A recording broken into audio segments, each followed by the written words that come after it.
രാജ്യം നടുങ്ങിയ ദുരന്തമായിരുന്നു മുണ്ടക്കൈ ചൂരൽമല ഉരുൾപൊട്ടൽ. സർവ്വവും നഷ്ടപ്പെട്ട നിസ്സഹായരായ മനുഷ്യരുടെ ദുരവസ്ഥ അന്ന് റിപ്പോർട്ടറിലൂടെ ലോകം കണ്ടു. ആ വാർത്തകൾ കണ്ട് സങ്കടക്കടലിൽപ്പെട്ട നിരവധി മനുഷ്യർക്ക് കൈത്താങ്ങുമായി അനവധി പേരെത്തി. വാഹനങ്ങളായും സ്ഥാപനങ്ങളായും ഉപജീവനം വീണ്ടും കെട്ടിപ്പടുക്കാൻ റിപ്പോർട്ടർ ഇടപെടൽ വഴികാട്ടി.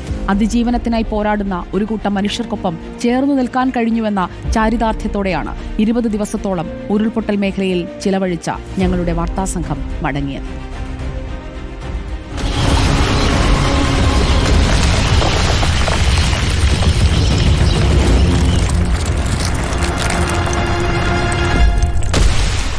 നാടിന്റെ ഉള്ളം പിളർത്ത മുണ്ടക്കൈയെയും ചൂരൽമലയെയും ഉരുളെടുത്ത നേരം, സകലതും നഷ്ടപ്പെട്ട മനുഷ്യരുടെ ആ സങ്കടം രാജ്യത്തിന്റെ ആകെ കണ്ണീരായി.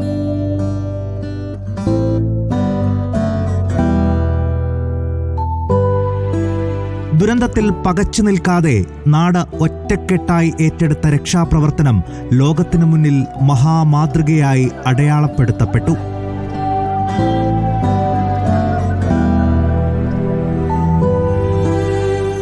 ജീവനോപാധികളാകെ നഷ്ടമായവർ, ജീവൻ മാത്രം ബാക്കിയായവർ, അവരുടെ സങ്കടങ്ങളത്രയും റിപ്പോർട്ടർ ക്യാമറയിലൂടെ ലോകത്തിനു മുന്നിലേക്ക്.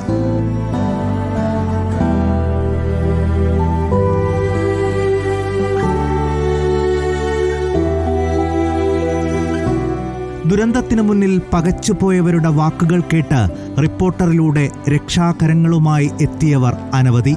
വാഹനങ്ങളും സ്ഥാപനങ്ങളുമടക്കം എല്ലാം നഷ്ടപ്പെട്ട മനുഷ്യരുടെ കണ്ണീരൊപ്പിയ നല്ല മനസ്സുകൾ. ഉരുളെടുത്തവരുടെ ഉപജീവന മാർഗത്തിന് പകരമായി 16 വാഹനങ്ങളാണ് റിപ്പോർട്ടർ ഇടപെടലിലൂടെ ആദ്യഘട്ടത്തിൽ നൽകിയത്.